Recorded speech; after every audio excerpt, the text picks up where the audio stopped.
Will he stay or will he go? Max Verstappen's rumoured talks with Mercedes dominate media day ahead of this weekend's British Grand Prix, as George Russell insists there is no reason to be worried. From Racing News 365, my name is Nick Golding, and I'm delighted to be joined, as always, by lead editor Ian Parks. Ian, do you want to quickly point out where you are? Because quite clearly, you are at Silverstone. There is a bit of noise in the background because, well, media day at Silverstone and the Thursday in general is a bit different to anywhere else. It's probably the busiest day you will ever get in a paddock on a Thursday. Unlike any other circuit, you can walk down a paddock anywhere around the world and it's relatively quiet, few guests, but here they go above and beyond. The paddock this afternoon was filled with guests, and at the moment on the main straight just over there to my left hand side, Mr. David Croft of Sky Sports F1 is doing a lovely presentation of all his Sky Sports colleagues, revving up the crowd that has predominantly filled the main grandstand that runs alongside the main straight. And yeah, they're having a whale of a time. It's all part of Silverstone's entertainment package. As I say, in fairness to Silverstone, and I'm not just saying this because I'm British, folks, drop that one already, but Silverstone does at least, for a Thursday, go above and beyond to try and entertain the fans. But, and bear in mind, Friday, Saturday, Sunday are hugely expensive when it comes to race weekend tickets. So at least the fans here that are here on a Thursday that might not be able to afford a race weekend ticket, they get a little flavour of Formula One, a little bit up close and personal with some of those famous faces that they only ever see on TV. So big up the Sky crew at least for doing something, and big up Silverstone for doing something a little bit different on a Thursday. Yeah, and F1 CEO Stefano Domenicali very quickly actually came out following a trip to Downing Street of all places on Wednesday, basically saying that he expects Silverstone to be on the F1 calendar forever because it is that integral to the sport. But anyways, let's get on with media day. And as I said, Max Verstappen, is he or isn't he going to Mercedes? That is the big question. And it was a big question that was first put to those really involved in the story, to George Russell, who featured in the second of two press conferences today at Silverstone. And it's fair to say, George is saying that there's no deadline in place to get a deal done with him and Mercedes. He's obviously a current Mercedes driver. His management is also Mercedes as well. He's saying all the right things to give the impression there's no reason to be worried. But Ian, if you are George, based on the intensifying speculation has got to be said, you've got to be feeling some nerves. I can't wait for the Italian Grand Prix, and I tell you why. Nick. I tell you why. Because I remember asking Toto Wolff the question right at the very start of the season when all the contract talk was initially brought up, the fact that both George and Kimi Antonelli are out of contract at the end of this season. And I asked Toto relatively early on in the season, so last year you tied Kimi down to a contract at the Italian Grand Prix. Surely you're not going to wait that long to tie both George and Kimi down for next season. And he said, no way, that's not going to happen. It'll all be done and dusted way before then. Well, guess what? We're just 2 months away from the Italian Grand Prix. So the one thing Toto has said is that he's confident that everything will be done over the summer at some point. So we're sat right here, pretty much first month of the summer. I always class second month of the summer. I always class June, July, and August as the summer months. So we've just started the second of the summer months. When is this all going to be sorted? Some point over the summer, says Toto Wolff. Referring to George's comments, as you say, reiterating the fact he's not worried, there's no deadline. However, he was specifically asked whether there were any contingency plans in place, and he did indicate that to be the case. Well, of course, why wouldn't he have something just there lined up in the background, just in case Mercedes and Toto Wolff managed to get a deal with Max Verstappen? As for Max himself, and I know we're going to come on to that, once again, repeated the questions pretty much of about a week ago. Can you confirm you're going to stay at Red Bull? What are your plans? Why your management? Talking to Mercedes, and pretty much Max, as I say, a rinse and repeat from last Thursday's comments that he made then when he was asked direct questions, not nailing his colours to the red more vast. That's the key thing, because if you were confident that you were going to be at Red Bull, and bearing in mind he has a cast iron 3 years remaining on his current Red Bull deal, then you would say, yeah, I'm a Red Bull driver for next season. Max is not doing that. He's only fanning the flames of this fire that is currently raging around this topic of will he, won't he? As you've pointed out, Nick, will he or won't he stay at Red Bull? Will he or won't he go to Mercedes? Until he does that, until there is a definitive one way or the other, this story is just going to roll and roll. It'll roll into Belgium, it'll roll into Hungary potentially, and then who knows what will happen over that intervening period before we then get on to Max's home Grand Prix late in August at Zandvoort. Well, it's fair to say it is at least a very entertaining fire because who knows which way this is going to go. But let's move on to Max. It's raging. I mean, it's an inferno almost. But the one thing that Max did point out is that, there's no sabbatical planned. He's not going to take a step away from Formula One. But there was one very interesting question, which he kind of threw back actually to the media, was when asked about, are there talks taking place with Mercedes? He kind of batted away and said, where have you heard this from? To which the response was, well, Mercedes. Very good question, wasn't it? Because is it Mercedes fanning these flames? Are they stoking these fires that's stirring Red Bull up? That's undoubtedly going to be stirring Christian Horner up. We know what he was like last year when he was getting very frustrated with all the Max to Mercedes talk back then, before Mercedes eventually decided to sign Kimi Antonelli alongside George Russell, of course. It is just this fascinating scenario that's just going to rumble on, as I say, and until it happens one way or another, we just don't know. That's the point. That's the main point of this right now. Until Max nails his colours to the mast one way or another, it's just going to rumble on, Nick. It is. And obviously somebody else who was asked about this topic from you.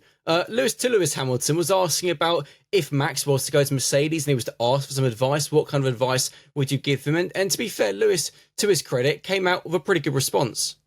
Initially, he bigged up Red Bull. And yeah. to his credit, Lewis turned around and said, I was somebody in the past who turned around and simply described Red Bull as nothing more than a fizzy drinks company.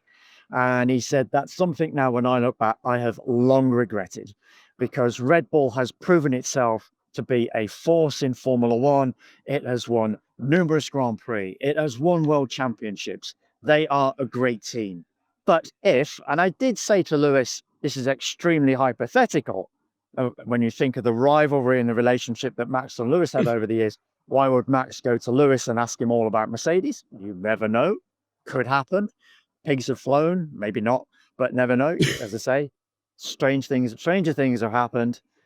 If he did, Lewis would naturally give him all the good advice about what it's like to be at Mercedes, the kind of team that he experienced over all his years with that organization, what it's like behind the scenes, what they do for its drivers, etc., etc. So at least Lewis was giving off good vibes. And of course, naturally, Lewis concluded by saying, of course, I would recommend Mercedes to Red Bull. The one small fly in the ointment regarding all of this, Nick, is that during Max's press conference, he turned around and said, made it quite clear that, as you say, he's not going to take a sabbatical. He will be in Formula One next season, one way or another, but he wants to do other things along the side. And we've seen Max do that. His sim racing exploits, sim racing into the early hours, when there's a Grand Prix the following day. That happened last year.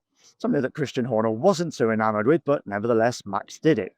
Is a Nordschleifer exploits, as we've seen this year.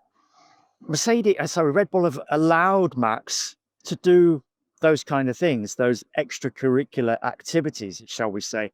Mercedes, on the other hand, has always been an organization that really keeps a close control on those kind of things.